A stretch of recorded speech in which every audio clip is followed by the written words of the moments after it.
Assalamualaikum warahmatullahi wabarakatuh. Gimana teman-teman kabarnya hari ini? Semoga selalu sehat ya. Sebelumnya perkenalkan, kami dari kelompok 3 yang beranggotakan saya sendiri, Rida Tasya Maulidi Ardi, dengan kedua rekan teman saya. Yang pertama ada Divya Fiantika dan yang kedua ada Dian Ayu Lestari. Pada kesempatan kali ini kami akan membahas tentang akhlak terhadap Allah dengan subbab muraqabah, taubat, dan zikrullah. Yang pertama ada muraqabah. Tapi sebelumnya, pernah nggak sih kalian berbohong? Nah, dalam kehidupan sehari-hari, berbohong dianggap sebagai hal yang lumrah dan sering terjadi di sekitar kita, dari kebohongan kecil hingga kebohongan besar, dari berbohong kepada teman, sahabat, pacar, bahkan hingga orang tua sekalipun. Nah, mungkin aja orang-orang yang kita bohongin itu tuh nggak menyadari atau bahkan nggak tahu jika kita sedang berbohong kepada mereka. Namun, tidak dengan Allah Ta'ala yang merupakan zat yang maha melihat, maha mengetahui, dan juga maha cermat. Maka dari itu, sebagai seorang hamba Allah, sudah sepantasnya kita selalu merasa diawasi oleh Allah Ta'ala dalam hal sekecil apapun. Karena dengan pemahaman seperti itu, segala niat buruk akan dicegah oleh rasa muraqabah yang ada di dalam diri kita. Sepandai-pandainya seorang muslimin dalam melakukan suatu ketaatan, pada akhirnya dia akan terjatuh dalam kesalahan. Kenapa? Karena iman seorang manusia bisa naik dan juga bisa turun. Ketika iman sedang naik, maka akan terasa mudah, ringan, dan senang dalam melakukan ketaatan. Namun ketika iman tengah goyah atau turun dan angin semilir kemaksiatan menyerang kita, akhirnya kita pun jatuh dalam kemaksiatan tersebut. Nah, oleh karena itu fungsi dari sikap muraqabah sangatlah penting bagi seorang muslimin. Kenapa penting? Karena ketika hendak melakukan perbuatan maksiat, maka kita akan segera bertaubat kepada Allah dan bahkan mengurungkan niat untuk melakukan perbuatan maksiat tersebut. Sekarang kita akan masuk ke dalam pengertian muraqabah. Muraqabah secara etimologis berasal dari raqabah yang berarti menjaga atau mengamati. Sedangkan secara terminologis, muraqabah adalah kesadaran seorang muslim bahwa dia selalu dalam pengawasan Allah Ta'ala. Berikut ayat-ayat yang berkaitan dengan muraqabah. Yang pertama ada dalam penggalan surat An-Nisa ayat pertama yang bunyinya Innallaha kana 'alaikum raqiban, yang artinya sesungguhnya Allah selalu menjaga dan mengawasimu.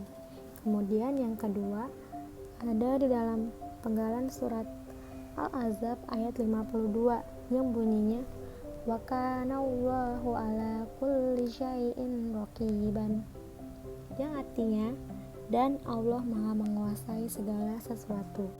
Nah, ternyata tingkatan muraqabah yang paling tinggi derajatnya di sisi Allah Ta'ala ialah al-ihsan, sebagaimana telah disebutkan oleh Imam Muslim dalam sahih hadisnya, yang artinya Jibril bertanya, beritahukanlah kepadaku apa itu ihsan. Rasulullah SAW menjawab bahwa ihsan adalah engkau menyembah Allah seolah-olah engkau melihatnya. Kalau engkau tidak melihatnya, ketahuilah bahwa sesungguhnya dia melihatmu. Hadis riwayat Muslim. Nah, sikap muraqabah ini mencerminkan keimanan yang besar kepada Allah Ta'ala, sehingga menyadari dengan sepenuh hati tanpa kebimbangan dan keraguan sedikit pun bahwa Allah Ta'ala senantiasa mengawasi setiap gerak-gerik dan langkah kita, setiap pandangan dan pendengaran kita, setiap yang terlintas dalam hati kita, bahkan setiap keinginan yang belum terlintas dalam diri kita. Sehingga dari sifat muraqabah akan muncul pengalaman yang maksimal dalam beribadah kepada Allah Ta'ala. Maka dari itu, muraqabah adalah sebuah mekanisme pengendalian diri yang paling sempurna dan juga paling efektif. Kenapa?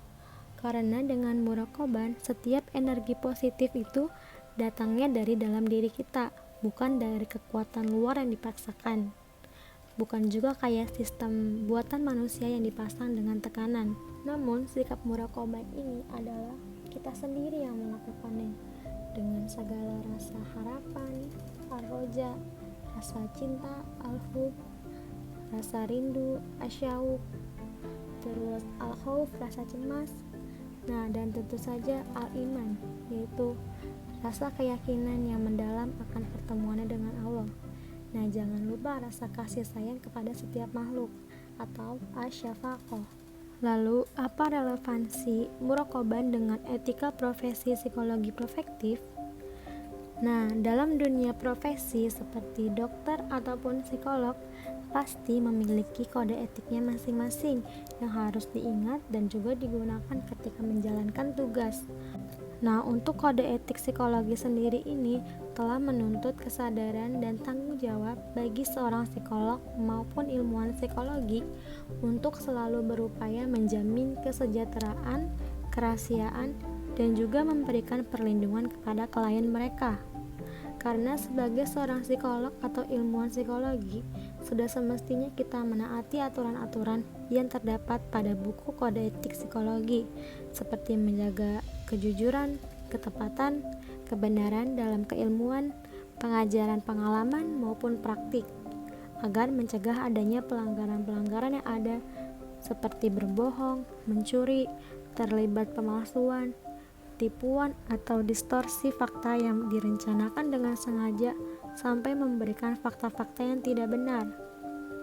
Itu adalah contoh dari pelanggaran kode etik. Nah, maka dari itu, sebagai psikolog atau ilmuwan psikologi muslim, relevansinya dengan muraqabah sangat erat kaitannya, di mana setiap iman sedang lemah dan kita sebagai seorang psikolog atau ilmuwan psikologi hendak melakukan pelanggaran-pelanggaran yang ada seperti yang tadi aku sebutin, akan selalu teringat bahwasannya kita selalu diawasi oleh Allah Ta'ala dan segera mengurungkan niat buruk tersebut. Dengan adanya sikap muraqabah, seorang psikolog atau ilmuwan psikologi akan senantiasa menjunjung tinggi kejujuran dan ketakwaan. Kenapa? Karena selalu merasa bahwa Allah Ta'ala ada di sisi kita, melihat, mengawasi, dan bahkan mengetahui isi dari jiwa kita. Sampai di sini dulu pembahasan tentang muraqabah. Pembahasan lanjutnya akan disampaikan oleh Divya Fiantika. Yang selanjutnya ada taubat. Kata taubat ini berasal dari bahasa Arab, yaitu taubah, yang merupakan kata berakar dari huruf hijaiyah, yaitu ta, waw, dan ba, yang memiliki makna dasar al-ruj, yang artinya kembali. Misalnya, taba min zanbi, maknanya itu raja'a anhu, yang artinya telah kembali dari dosanya. Secara leksikal, taubat berarti kembali, yakni kembali kepada Allah dengan penuh ketaatan dan ketundukan serta meninggalkan larangannya. Selain itu, taubat berarti menyesali. Dengan demikian, dapat dipahami bahwa taubat itu merupakan kewajiban mutlak bagi semua orang yang beriman, baik laki-laki maupun perempuan, karena manusia pada dasarnya secara alamiah identik dengan kesalahan dan dosa.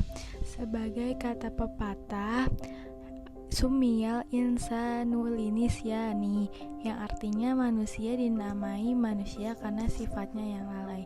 Dari pengertian yang telah dijelaskan di atas, dapat disimpulkan bahwa taubat itu hakikatnya adalah kembali kepada Allah Subhanahu wa Ta'ala, baik karena adanya kesalahan dan penyimpangan yang dilakukannya, maupun karena kewajibannya sebagai hamba Allah yang menggantungkan hidup kepadanya. Selanjutnya ada perintah taubat yang terdapat pada Quran surat At-Tahrim ayat ke-8, yang artinya, wahai orang-orang yang beriman, bertaubatlah kepada Allah dengan taubat yang semurni-murninya.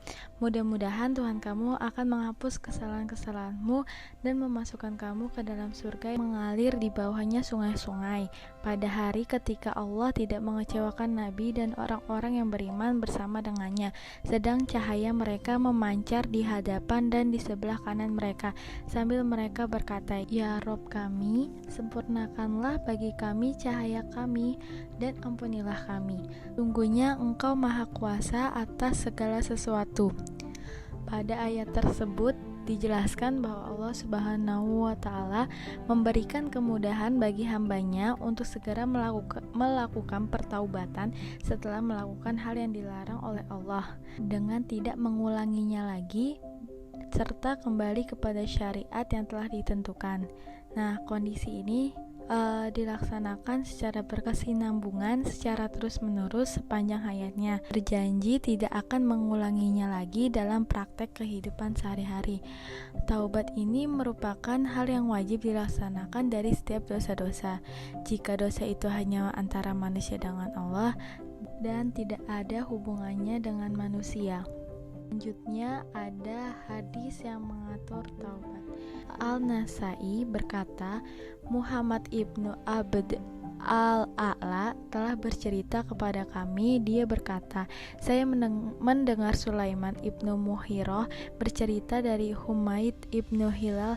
Ia berkata, Abu Bardah bercerita kepada kami. Ia berkata, saya duduk di samping seorang laki-laki dari Muhajirin dan saya dibuat heran atas ketawaduannya.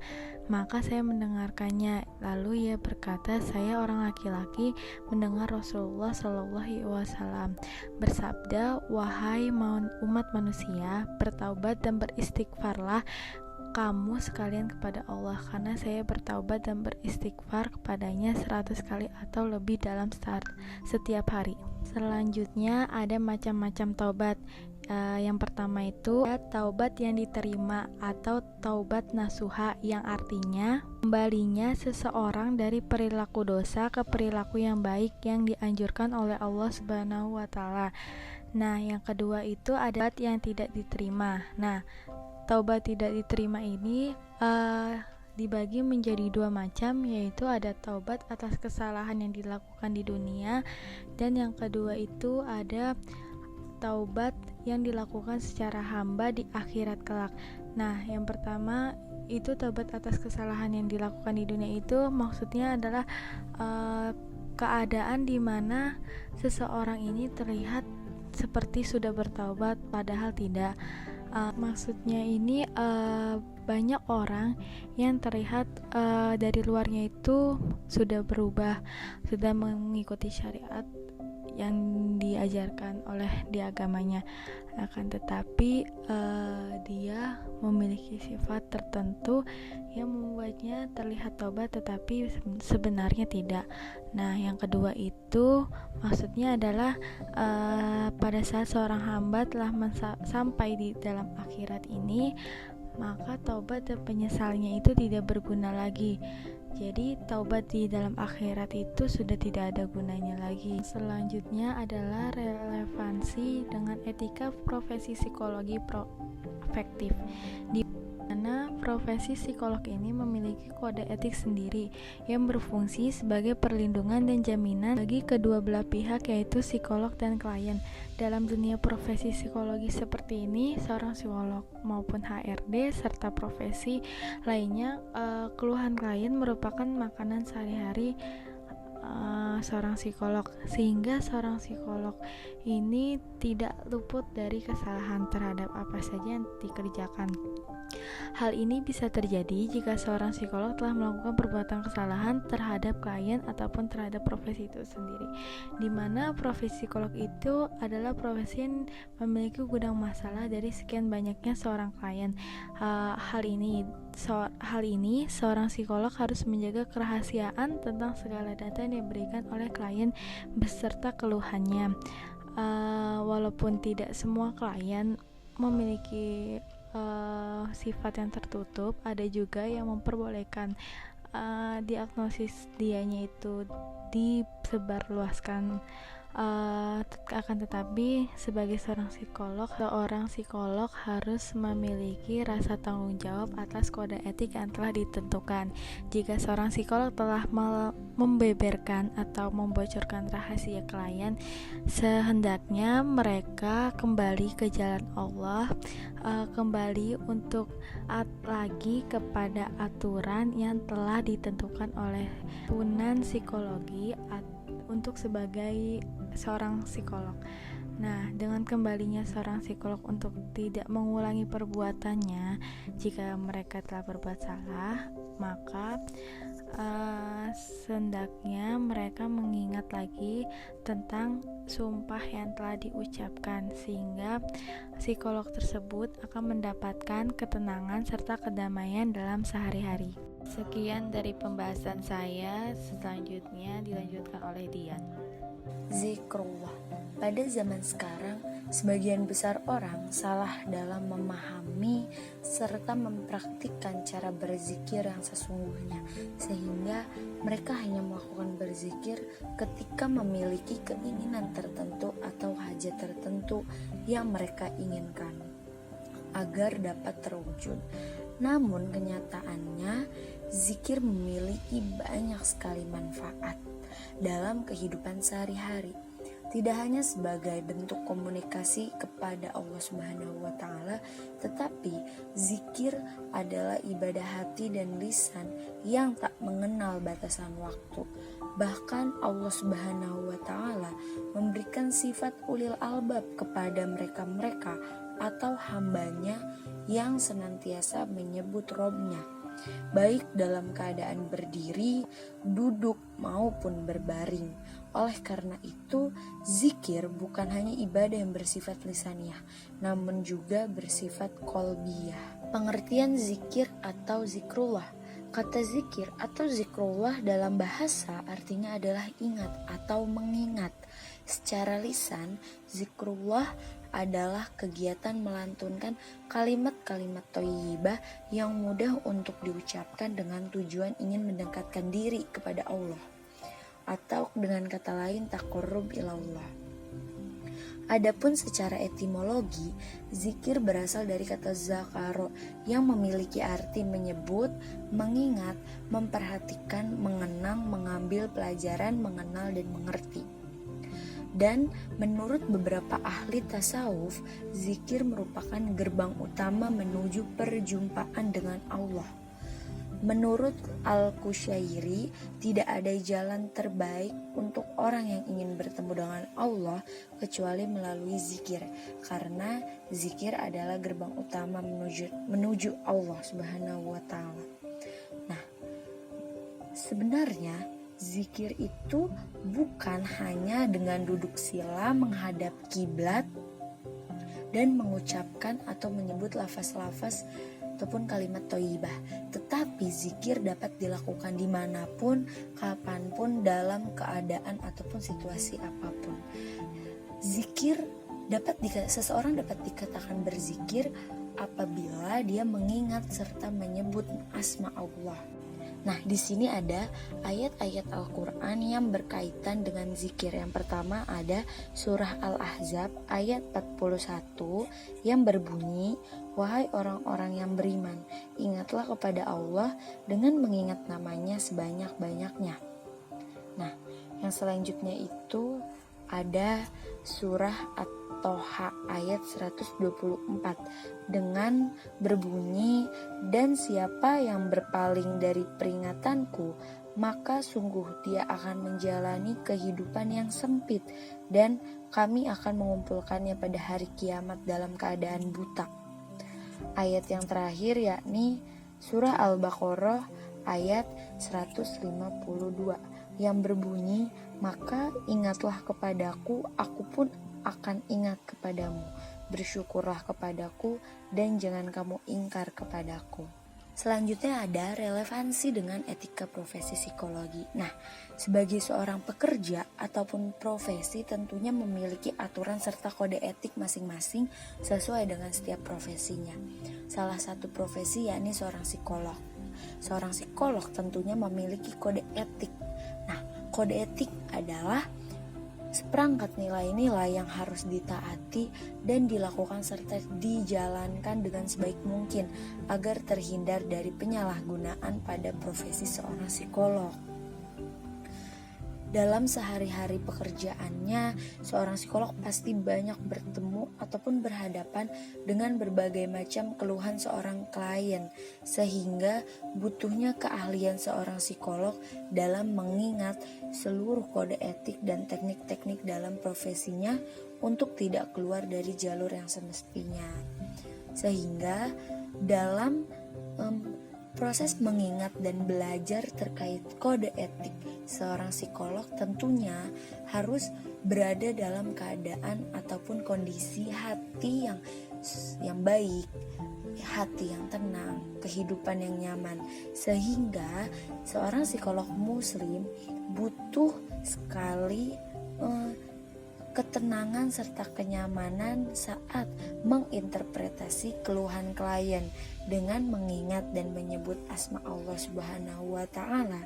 Tentunya suasana hati dan pekerjaan yang dilakukan menjadi baik serta lancar.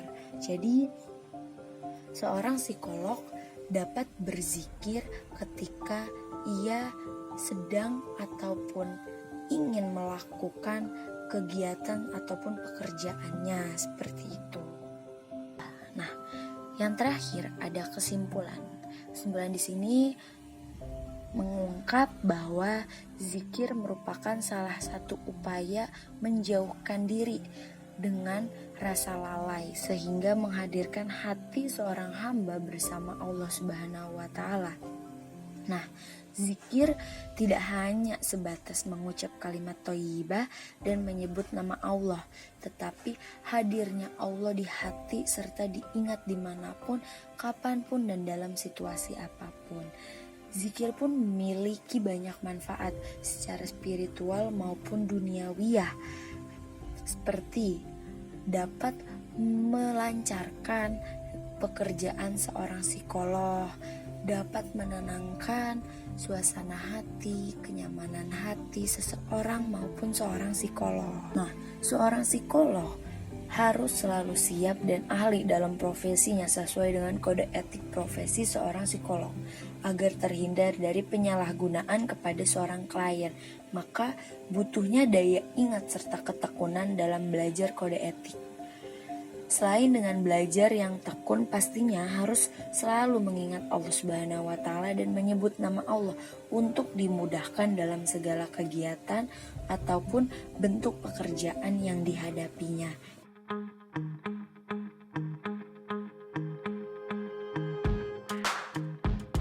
Wassalamualaikum warahmatullahi wabarakatuh.